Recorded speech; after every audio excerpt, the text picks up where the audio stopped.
The following is a presentation of the Force Center podcast feed.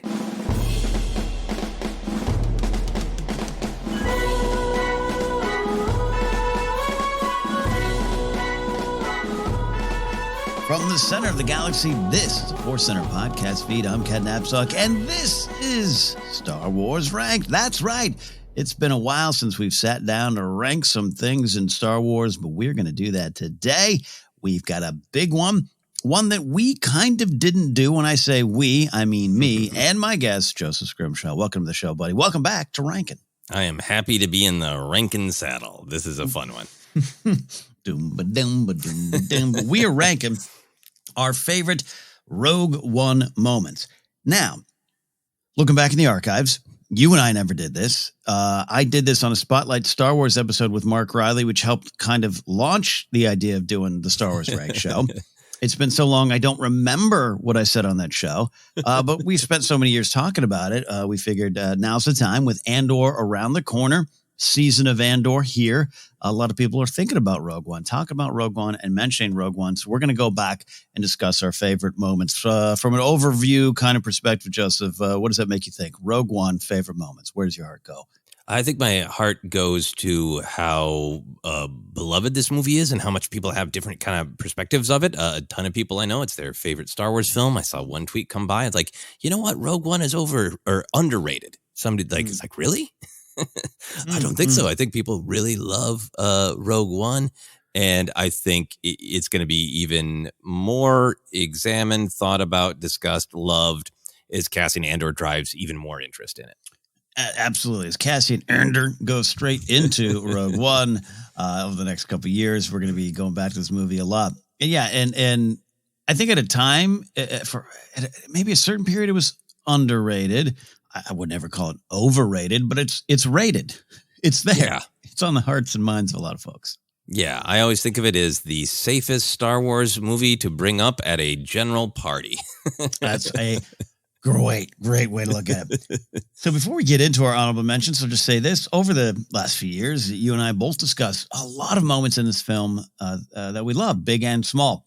And so I was going to push past some of the ones I talk about a lot, namely Admiral Radice, and when he comes out of hyperspace and the whole Admiral Radice of the Rebel Alliance, which has moved me, it's inspired me, it's just thrilled me. I love that moment. In fact, a lot of people know that I love that moment. So I'm not quite putting that in the Hall of Fame. It's not that kind of list, but I'm going to put that on a shelf. You all know I love it.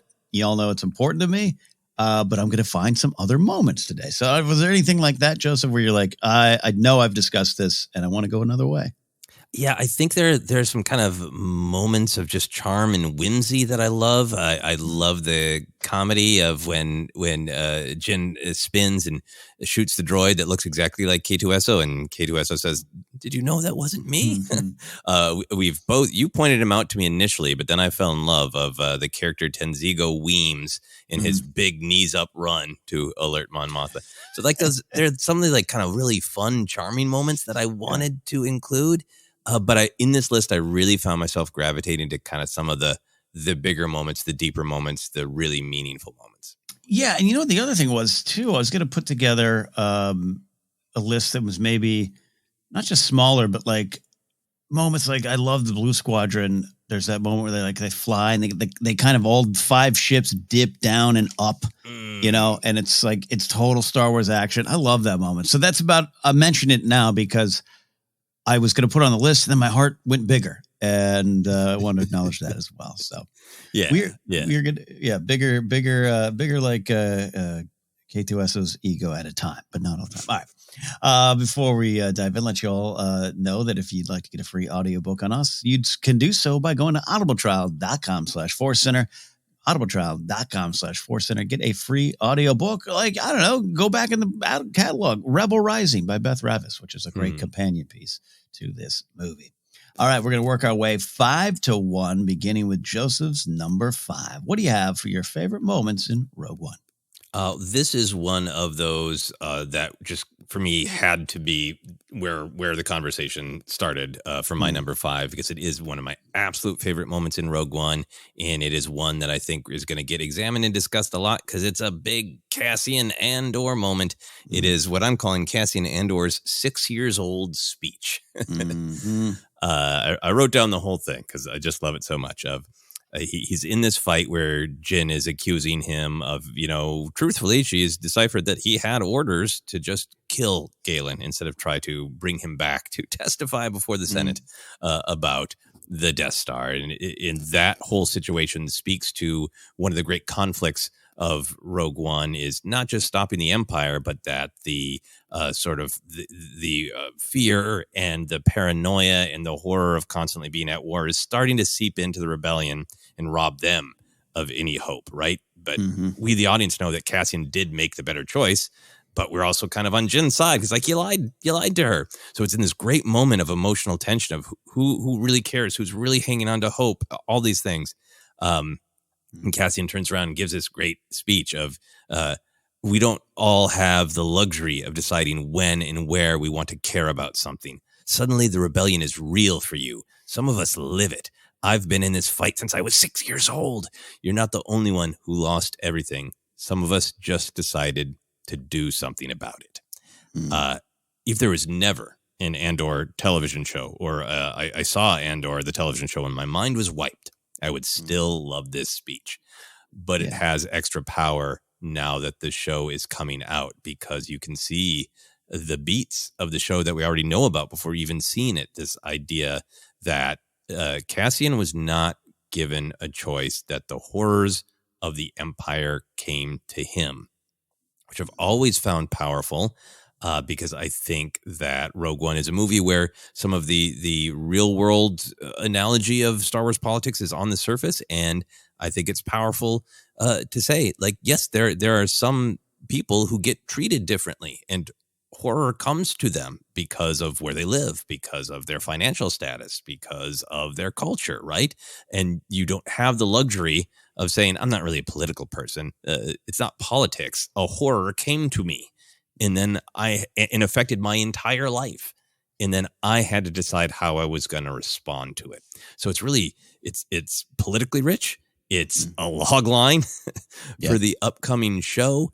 And it's just a great moment by itself in this film, because Cassian is so thoughtful, but so calm and clearly bubbling under the surface. In this is when he explodes just a little bit. That's what's so powerful about that. I've been in this since I was 6 years old. That passion, that pain exploding.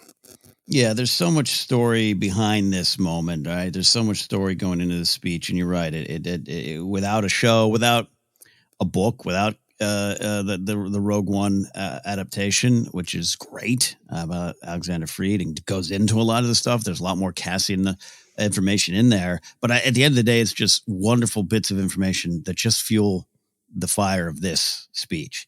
And I think the show is not necessarily, I think, are we going to see him at 6 fight? All those questions will be answered. It's the spirit. It's the spirit that's going to lead the show forward and back to this moment in a way. We're going to, this moment, you're right. It's going to mean, I think, a lot more than it already does when the show's all done. Yeah. And I've been in this fight since I was 6 years old is so powerful, and kind of the emotional height. But then as he's cooling off, he says some of us just decided to do something about it. And that's so powerful too, as we all discuss, what amount of responsibility and energy to give to the big things going on in our society. It's really powerful. So that's my number 5. That's a great way to start the list. Truly an important moment and a well-remembered and oft-discussed moment. So I love that there. Great way to start. My number 5 is an emotional moment. It is also, I think, one of the finest pieces of Star Wars acting. It's a lot of things I love. And it's a moment that I will admit means even more to me after getting a little bit more information, which I don't think it needed, but it just helped me personally to even come back to the scene a lot. So it is, we are in the catacombs that Saw Gerrera calls home with his partisans, and it's when Jyn Erso sees her father in a hologram, sees that he's alive, and more importantly, that he did not leave her willingly, as she has lived most of her life thinking. Number one, not knowing if he was alive, and then knowing in her heart, something I did, or he left me, he abandoned us. My mom died, and it was a bunch of pain that was following her around in the galaxy, which may have contributed to some of the choices she made and some of the places she went to and some of the things she did. And I just love the reveal. And I think there's a lot of, it's also the reveal of, hey, we call it the Death Star, and there's a thermal exhaust port if you can just hit it, and I think that's some Star Wars canon you can either enjoy or you can get caught up on, but dive into what is there. This young woman lived with this pain, and to have that pain erased it's not just an immediate joy. It's not it's so many things, including anger at lost time, but also adding to a lot of the importance of what she's about to go do. And then in that moment, we got the Jedha strike. You got the Death Star hit, and I love one of the talk about little moments. When that rumble hits and Saw kind of just casually like, what was that? Earthquake? What? Big rig drive by? Like, what was that? It's one of my favorite little moments too, because this is going on and she can't even concentrate on that. She can't even hear that. She didn't even feel that. She's there with Galen in this moment, even though it's a hologram. I just absolutely love it. And, again, there's a lot of great acting in Star Wars, a lot of moments, but this still stands the test of time for me. It's one of my favorite. Felicity Jones just owning the scene. Absolutely love it. So Jyn sees her father is my number 5 moment. Yeah, that is really great. And, that Mads Mikkelsen, he's pretty good too. This is a long monologue that goes from the deeply emotional and the very clearly personal, like I never wanted to leave you, in my stardust, to here's the reactor module. The plans aren't scared. Like it's a lot. It really swings from the sort of like that's technical space fantasy stuff to the absolutely very clear heart of Star Wars, love and generational connection and all that. And yeah, I love that she is somebody who has pushed down pain, who has said, yeah, look, both the Empire and the Rebellion, they're fighting each other, and I always get caught in the middle, and I get hurt by both of them. We get some of that great story in the Rebel Rising book by Beth Revis. So you see that she's not an uncaring person, but she's had life experiences that make her feel like they're both violent, and I just get caught in the middle of it always. So the emotional release of her father is alive, never wanted to leave her, heartbroken. It hurts to think about her because he can't be with her. But then also his experience up close is there is a difference, right? The Empire is horrific and must be stopped. I sacrificed everything to make sure they're stopped. So you got the deeply personal, and you have, what really leads her to her conviction that this is the right thing to do. Yeah, the stakes raised for sure. The time to look up is now kind of thing going on there. And there's still so much more in her journey. We know you just mentioned a speech that happens after, but it's all part of the tableau of emotions. And well said on his side of it too. Yeah. There you go. My number 5, which means we're up to your number 4. My number 4, I just went to controversy. Is it controversy? We'll see. I went truthful for myself. It is the Vader hallway of doom and the rebel who sticks the plans through the door when it doesn't open. For me, like I've seen, so many different takes on the Vader hallway, particularly since, people love comparing the Vader hallway and the Luke hallway. And I, in my opinion, sometimes in kind of a tone deaf way of like father, like son, they both love cutting through hallways. And to me, the power of those scenes are like they are both able to cut through hallways, but they're doing things for the diametrically opposed motivations. I was hoping for a Vader Unleashed scene watching Rogue One. I was really happy that it happened. I never root for Vader, but I think what's powerful about it to me and why I love it so much is it's kind of at the heart of this tension of Star Wars, where Star Wars is a fun space fantasy, pulpy serial cliffhanger where you want to see, cool people fight with awesome laser swords and, a scary evil sorcerer throw people around with just a stroke of his finger. So you get that weird sort of like fantasy of it. But then also what's happening narratively to me is very clear. You can enjoy that the action is cool, but it's there to show Vader is absolutely terrifying and heartless. We have spent 2 hours with these rebels who are willing to give it all for something that they truly believe in, for a better galaxy, for people being hurt less often. And then here is Vader just wanting to control everything. And with all that power, he can't defeat this chain of people who are fighting for hope, and that's why it's the Vader hallway is cool. I love seeing an unchained Vader, because you get to appreciate what the rebels are truly up against. But then what makes it is the rebel who knows that these plans, this hope, is more important than him as an individual, and just hands it through the door. A hero. Yeah, absolutely. The rebellion goes on because of him. Well said. And I think you're right. I think this scene represents so many things for so many different people. And part of it is the badass, right? That shot of the red, the saber, it's a horror film, and Vader's the monster, and it does work. And I think we as Star Wars fans did spend a long time, especially if you're original trilogy generation, to see this kind of thing. And I think you might have seen it in video games or read about it, but to see it on the big screen, it was something else. And I was terrified. Like, you feel it. Like, when it happens, you're so excited, but you're so like, oh my God. So there's a lot to that. And I know you don't want to take any of that away from anyone. I'm not here to take that away from anyone, but don't stop there, right? Push through and go to what is there. And I think you'll be rewarded even more as a Star Wars fan. Everything you just said is so well. I don't need to remix it all, but the themes, the purpose of it, and then place it against the Luke hallway scene, and see look at the end result. Yeah, I mean, it's purposeful. Yeah, go ahead. No, I was just going to say, I think you're really right to compare it to a horror movie. Certainly, like, that's the thrill when the blade ignites and you're like, oh, those people are in so much trouble. Just like, when Jason is behind some kids at camp, you're like, oh, those kids are in so much trouble, right? Like, it is a horror movie thing, but I think, like horror movies, we can enjoy the action while also reflecting on, like, the tragedy and the trauma of why the action is happening. We can do both. Things can be layered. And I think this is a horror movie moment where what's happening on screen is fascinating, thrilling, visceral, scary, but also we can still disagree with the monster who's doing it. Yeah. Absolutely. So it's a great moment. Man, I love working up to it. Even if Rogue One is one of those films that, it's a good film to have on the background type thing, I'm working down. It's one of those moments I make sure I look up for. And I think I'm not alone in that. No. Not alone. You're not alone. Vader is, but you're not alone. That's a great number 4. We're going to go to my number 4. And, I'm going to work a little Admiral Radice into this. Don't you worry. I love the character there. But actually, I wanted to focus on a moment. I've seen this, Rogue One being discussed a lot more on Twitter and social media all around these days. I saw someone mention this, and I was like, yeah, I'm right there. I forget who said it, but I'm right there with that person.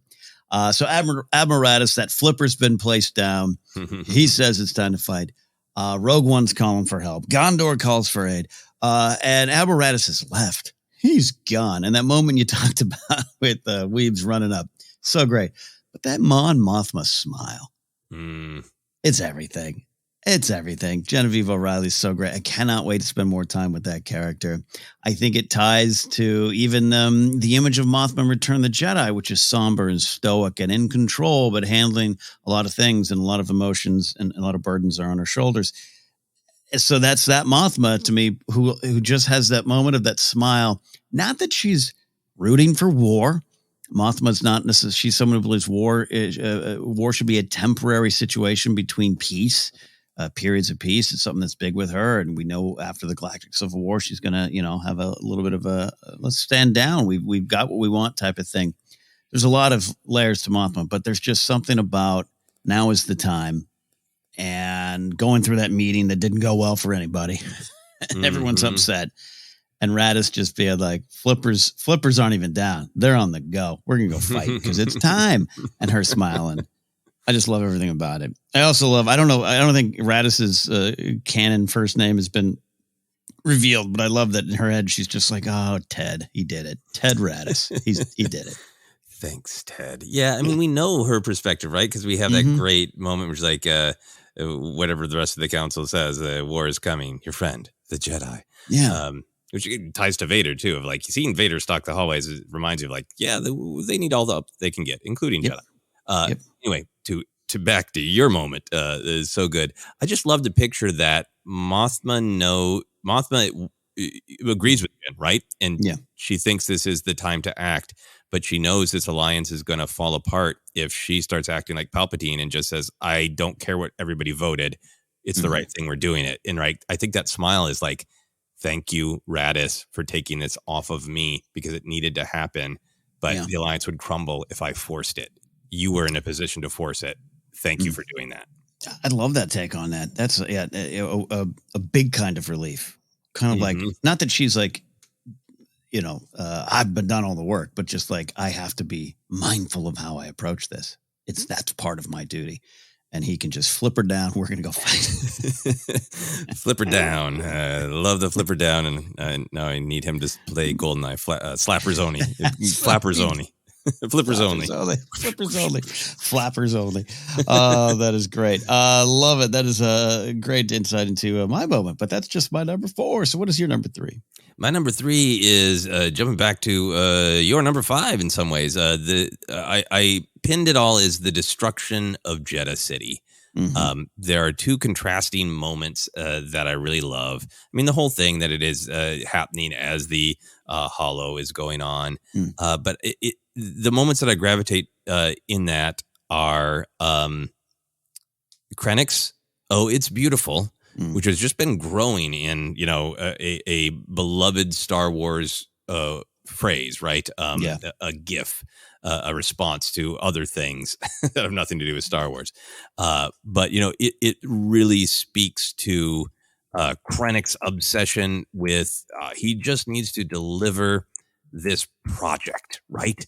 And be responsible for something that is successful so he can climb the ladder, right?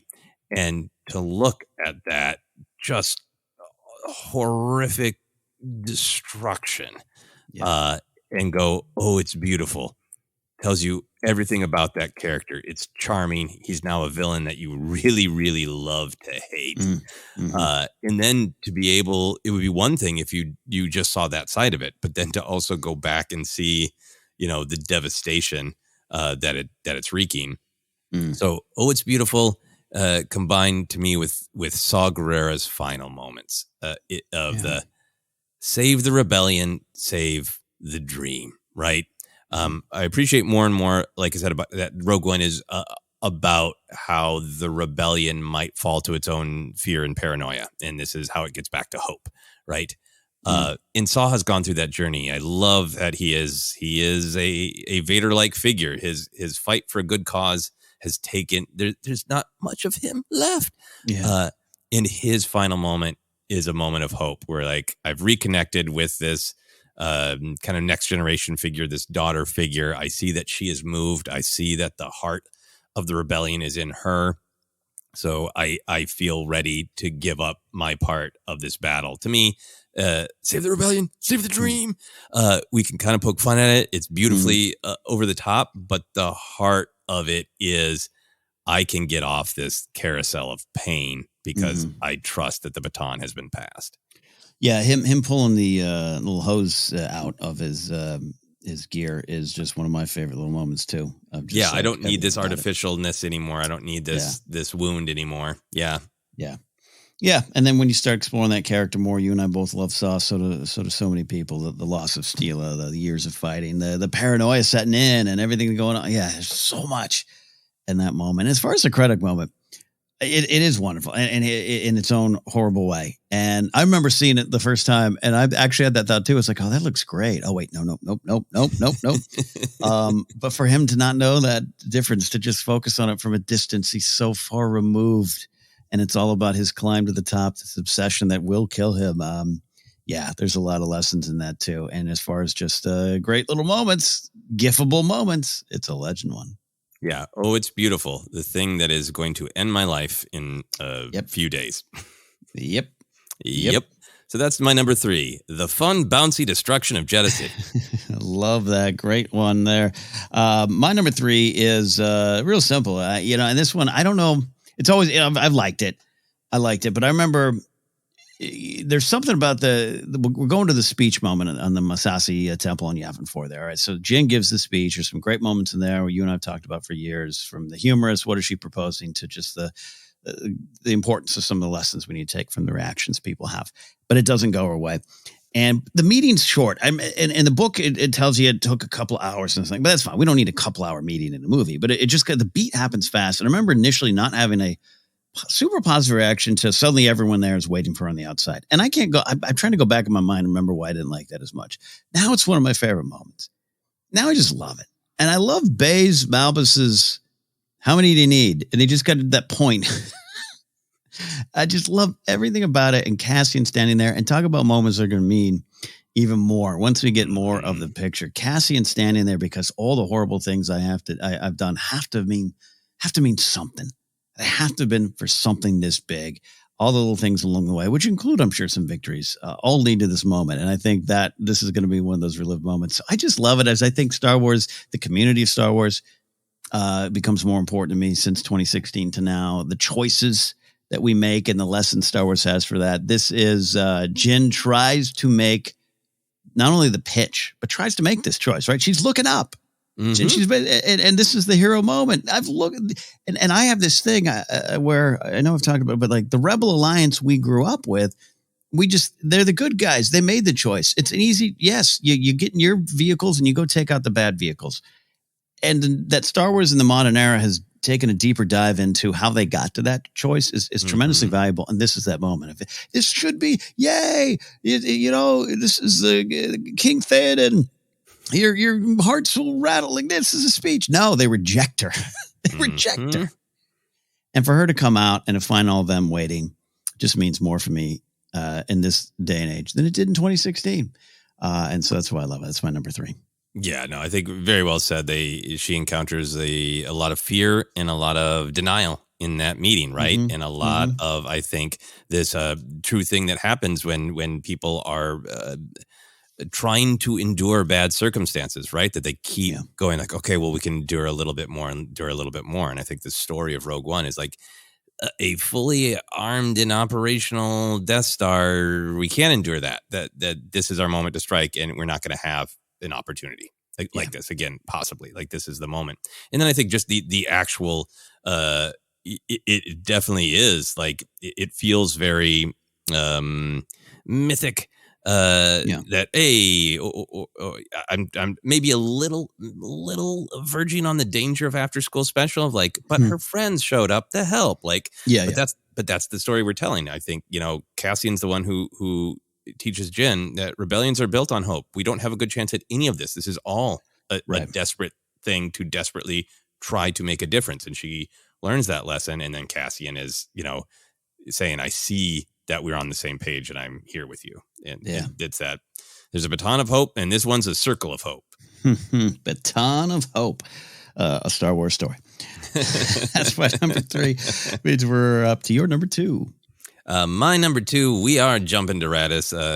I know Radice is very close to your heart. There's so many Radice moments I love. I obviously he's performed so well, but I wanted to pull out this one because it is truly one of my favorite moments in Rogue One because I think it has depth, but it's also just awesome, cool action moment and the kind of action moments that I like. Radice, he finally, well, it's not him. Bodhi Rook finally gets through to Radice, right? And everything in that little moment where, the call is coming from down below and Radice is bending over going, what? Oh, you got a call? And, the shield gate has to come down. And it's a very fast moment. It's cut together quickly with everything else. But it's when Radice says, call up a Hammerhead Corvette. I have an idea. And it's really of a piece of Han's. I got an idea in Return of the Jedi. It's that spirit of invention, right? It's like the Empire has all their, strict lines and 90-degree angles and the way things are done. And our guns are bigger than yours and we have more of them. And that's in what the rebellion has is creativity, flowing, organic creativity, right? So for Radice to go, I have an idea. And then for us to just, the action moments that I like is when you see the logic of it, when you see all the pieces and you see how somebody put that together. Because you can just have cool, ship fighting scenes where like, that guy blew up that ship because that guy's a better pilot. Cool. But to see the idea where he's like, we took out that Star Destroyer its engine, so it's just floating dead in space.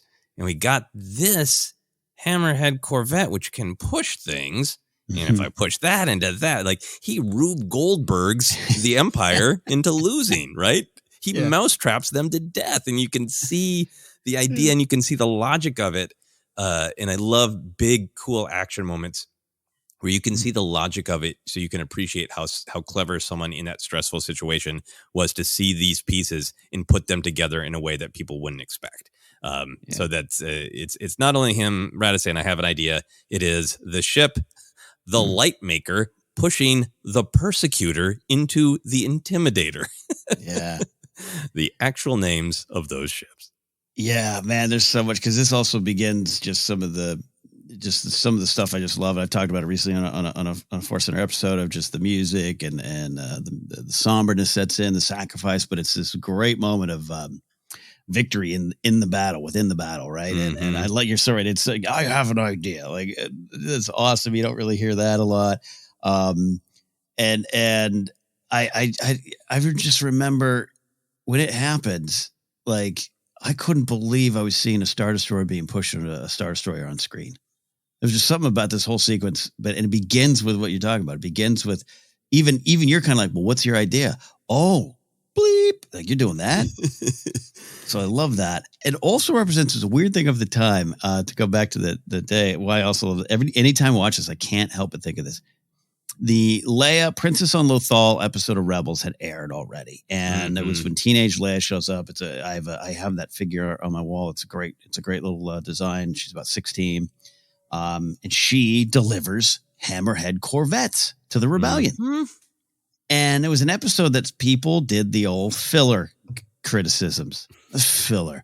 It didn't get the princess in it, and I don't. Sometimes I've had some bad critiques in my past. I'll admit to. I don't recall that one. I kind of just wondered, but I like the episode.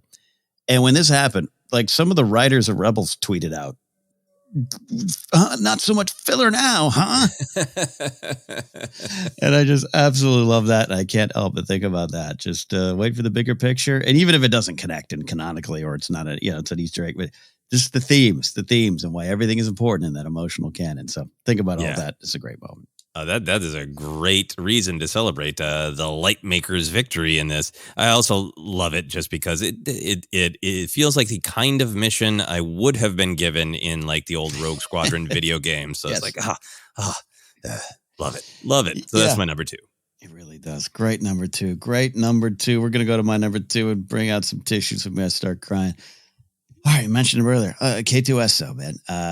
K2SO brings a lot of humor. He's very valuable to the Rogue One crew, just in terms of the film, putting the film together. He's very funny. Alan Tudyk does a great job. There's so much I love. You could choose so many K2SO jokes. I just always go to him dying and the moments around that. And that's my number 2 moment, is the goodbye from K2SO. Choice over programming is big with him. He's someone who began his existence as a fully programmed, Imperial droid programmed to do that. The whole story of casting, it was in a comic and a one shot. It might end up being on screen. Who knows? And we'll see another version of it or something. But it just represented that to me, of just like, this is what you were supposed to be. You were programmed that way, and now you're making a choice to do something different. And even he's got the Cassian says, "I have to" vibe earlier in the joke. But now he's there, and he could do a lot of other things. He could leave. He could just walk away hidden as an Imperial droid. He stays there with a fight. He locks that door. And there's just something when he starts yelling, "Climb, climb." I start to shake. I start to feel the emotions of it, because you know what he's doing, and he's made the decision already. And it reflects, in Cassian's eyes and his face, and Jin seeing what's going on. And this is what they have to do. But also it represents me sitting in the theater for the first time. He goes and he says goodbye, and he smashes the door, and the door's locked, and the lights go out on K2SO. It's such an emotional moment, but I go back to that first time where I just thought, they're doing this. They're doing this. Oh no, this is how they're going to tell the story. They all go. And it just it shattered but in a good way, right? You're just like, okay, I'm going to brace for the impact like I'm on the light maker right now. This is going to happen. And it made a lot of sense that it was K2 first. Someone who was programmed to not be in this fight, who in the end made a choice to overcome his programming or overcome the ability to, I wasn't even supposed to be here today. He made the choice to be there and sacrifice himself. And it is a powerful, in a way, almost the most powerful death in the movie for me. It's a big statement, but you know what I mean? And I love this moment. Yeah, no, you really, I think, captured the essence of it with him truly choosing this truly feeling of friendship and devotion to Cassie, and even connecting a little bit more with Jin with, giving her the blaster that he didn't initially, want her to have, kind of, or their blaster exchange, you know what I mean? Yeah. But what another thing I really love about it is, K2SO has been very, very aware of the low odds since that's this whole thing, the whole strategic analysis, right? And to see this droid that is clearly powerful, the almost like comic fun way he's taking out the troopers and throwing them around, and he is overwhelmed by the numbers of the Empire. I think that's what's emotional for, like, ooh, if the enforcer droid is getting taken out. And I so agree with you. And the lights go out in his eyes. The lights go on in the audience's mind of like, they're doing this. And to this day, I think with some of the takes of like, Lucasfilm takes no risks. Everything's just the same. It's like, I always want to be like, hey, remember that their second new film where they slaughtered all of the main characters and then turned around and sold us action figures and socks with their faces on them? No risks, really?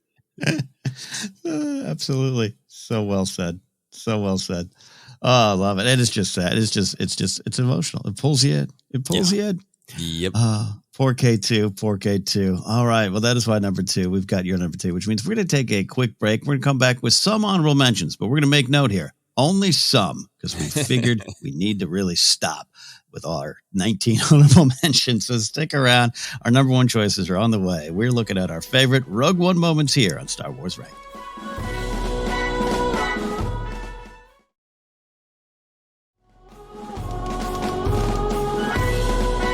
Welcome back to Star Wars Ranked. Me, Cat Knapsack, and Joseph Scrimshaw. We're having a lot of fun talking our favorite Rogue One moments. The big, the small, the emotional. It is all there. So before we get to our number 1 choices, we always like to do honorable mentions. And this is, I'm pulling back the curtain again. We have got to maybe not do 19 honorable mentions apiece because that's a different show. Star Wars Ranked, we're going to have some zip to it here. So Joseph, what are your honorable mentions? And they're real honorable if you had to cut the rest to make this list. Oh yeah, no, it's painful as I'm sitting here. It's like, did I make the right choices?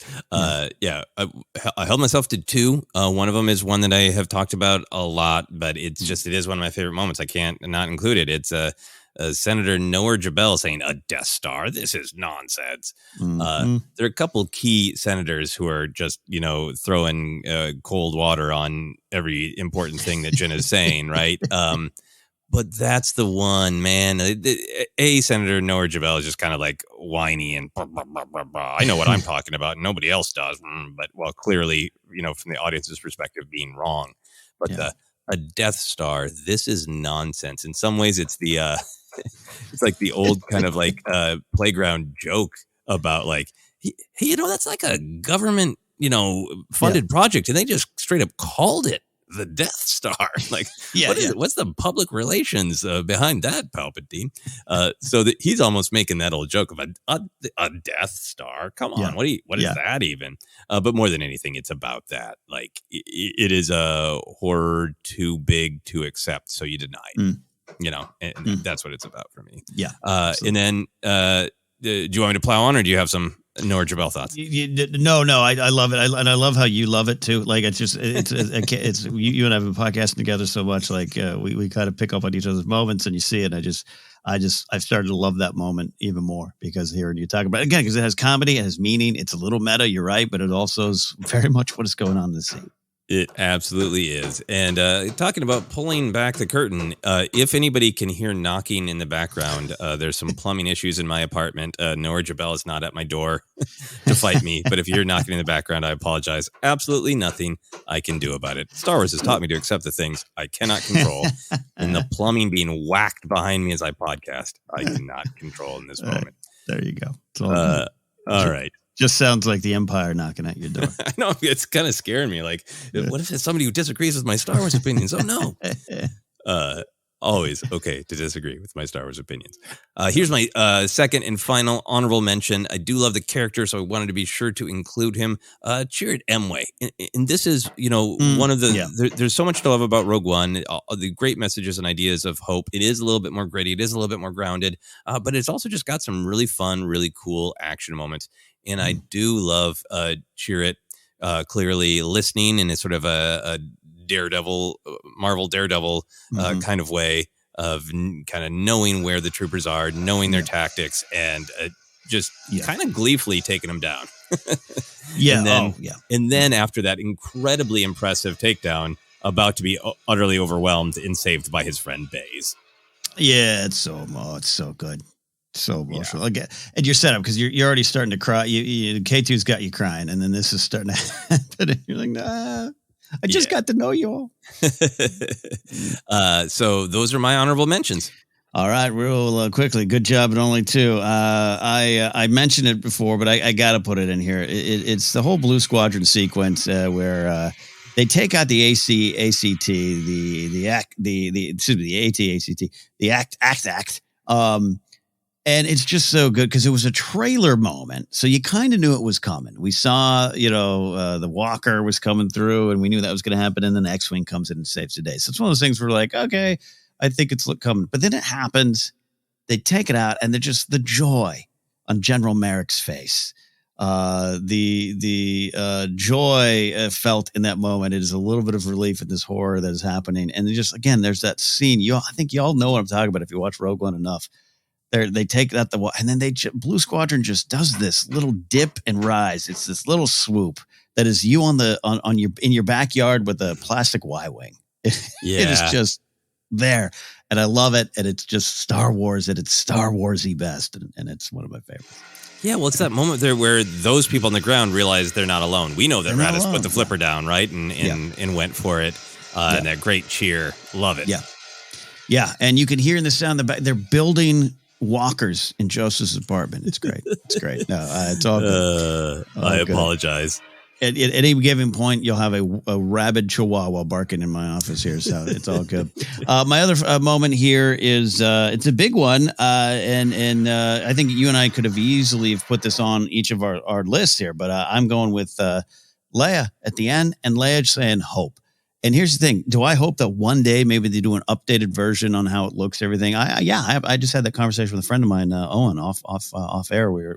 He just saw it in IMAX, and he's like, because I love it. He loves it. He's one of those Rogue Ones, like his favorite of the modern era. Because it doesn't look as good as other things and things that have come after it. So I'll start with that, which is somewhat negative. So I hope maybe one day they redo Leia at the end of this film. But all that, they could never change it and stick with what they got, and it still gets me every time. Still, when that door opens and Antilles is kind of like, what is this? Like, what's going on? I didn't get the full brief. And she says hope, and it's like, for a movie that says hope a lot, like there's hope. The word hope is mentioned a lot in this film, to the point where I remember we kind of even talked about it. Like, oh, it's about hope. I love that the movie's like, we're not backing off on that. This is what it is. And hope means so much to the galaxy. It means a lot of things to everyone in the galaxy and anyone who watches Star Wars. But it's big, and it's here, and it's Leia. She says it, and the movie wraps up and takes us in episode 4. Yeah, I mean, I love everything you say about it, and I agree. Like, I could take a special edition of some of the CGI, but it kind of doesn't matter because the idea is more powerful, and it is the companion piece to her father in the hallway. That's fear and anger, and here is hope and bravery. And it gives the whole film like this really kind of different ending, right? It's this idea of this little thing has practical meaning, but it also has symbolic meaning, and this chain of people passing it to where it needs to be. And, the next adventure is it truly arriving where it needs to be. It's really powerful. Yeah. Whew, got it. Leia, you're great. All right. We are going to go to our number one choices. I will go first so that Joseph can close the show. And all right, we're going back to Admiral Radice. One more Radice for the road. This is a moment that it really has a lot of energy and connects with some of the stuff with Akbar, which I call, Akbar's sigh in Return of the Jedi after the executor goes down, or executor if you're on that side of the debate, which I sometimes alternate. Superstar Destroyer goes down and Akbar does that sigh and fall back into his chair, which is just, it's not just victory. It's just so much. This moment for me, my number one moment is Admiral Radice and the Rogue One, may the force be with you. It is the heart of the fight. It is, and you and I were discussing it with Jennifer recently on the show, but it's just like his eyes, the blink, shout out to Paul Casey doing a lot of the puppeteering work and the outfit, the costume work. And then of course, Stephen Stanton doing the voice, but it is such we kind of knew this. We didn't go into this fight thinking all of us were going to survive. You never can, but the reality sets in. The reality of what's going to happen sets in. You can't change it. You can only try to go forward. You can only try to move on, survive, to fight another day. There's so much great purpose to it, but it's just the heart of this fight. And in a film that is about war and action, and I always say it's some of the best Star Wars that ever Star Wars. That third act, Star Destroyers being pushed into Star Destroyers. The Y-Wings the Y-Wings get their day. Oh my God. It all slows down in this moment for me. And the purpose, the loss, the sacrifice, the impact, it's there in this Rogue One, may the force be with you moment. So thank you, Admiral Radice. Thank you for reminding me it hurts. Yeah, no, in that everyone knew this could happen and they were still willing to do this, right? That is explicitly a part of the story. And I think that one line, like we were talking about recently, from the actor, puppet, voiceover fishman, conveys with such depth that thank you for doing this and goodbye, because we know this is the end. The power that it is both sort of a thank you and, from a different cultural perspective of and I'll see you all in Valhalla. It has that kind of energy, Yeah. Absolutely. Just the heart of it. That entire sequence. Yeah, I could go on about that sequence, the music. I love your father would be proud. It's just such amazing Star Wars music and everything, even from the inspirational moments to the fear with Vader and everything. It's from the time around this time to the time you see that shuttle, Lambda class shuttle flying across the explosion, the cloud down below and going towards the Profundi. That's like I don't know how long it is, 5-10. It seems like forever, but it's just such a gut punch in a wonderful Star Wars way. So there you go. Admiral Radice, my number one. Rogue One, may the force be with you. But sir, what is your number one? My number one is Bastan shooting the knee. No. You know what? I'm like, that wasn't on the list he sent me, but all right. I like that. Let's do it. Just sneaking in another honorable mention as a joke because I do love that moment. No, in this episode of Ranked where we both just kind of gravitated a little bit more to the depth, the heaviness.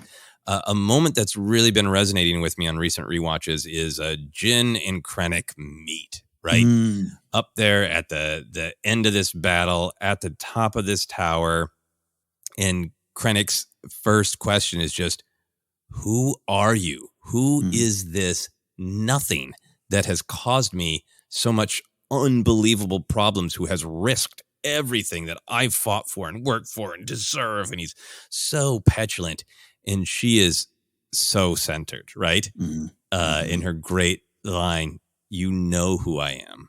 I'm Jyn Erso, daughter of Galen and Lyra. You've lost. There's so much that's great about Rogue One, and one of the things that's great about it and makes it just kind of classic Star Wars is it's a family story. It's a generational story. Lyra at the top of the film couldn't abide bowing down to the Empire again, even a little bit, and fought, right? And lost her life. But not before telling Krennic that he was never going to win, right? Yeah. And then Galen found his own way to fight.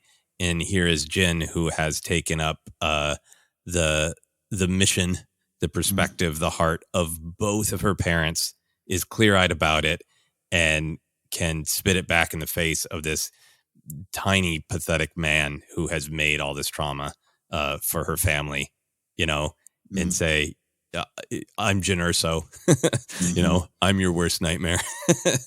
I am my mother's promise fulfilled. I am my father's master plan fulfilled. He put a fuse in the middle of your machine, and I've just told the entire galaxy how to light it. That's a kind of a great badass line, but it is even more of that sort of the language and the imagery of hope and light in the darkness. So I just love that moment of Jyn confronting Krennic and kind of watching him crumble. Yeah, and it's great because this is one of those, the why of the scene overtakes some of the other details, right? Because it's you got Cassian returns in a bit, right? Shoots, all those, and it's kind of like a end of a third act kind of beat. And I remember kind of engaging with it on that level in 2016. But I think the more you spend time with the story, the more you know these characters. I hate to throw in like a book detail, but it's like there's a lot about the man in white that is in Jin's memories. Almost as if haunted her, right? Haunted her, yeah, like a Nazgul chasing her forever. Like it's something there, and so to have this, it all builds to this moment. It's beautiful stuff. That's why I love that novelization. But it works here in the movie because what you're talking about in this moment, and it is it's not just an action movie ending. It is exactly what she's the promise of my mother. That's a beautiful way to describe it. What my dad did, you lost. Quite frankly, you always were losing, and now you know it, and you are losing, and you're dying.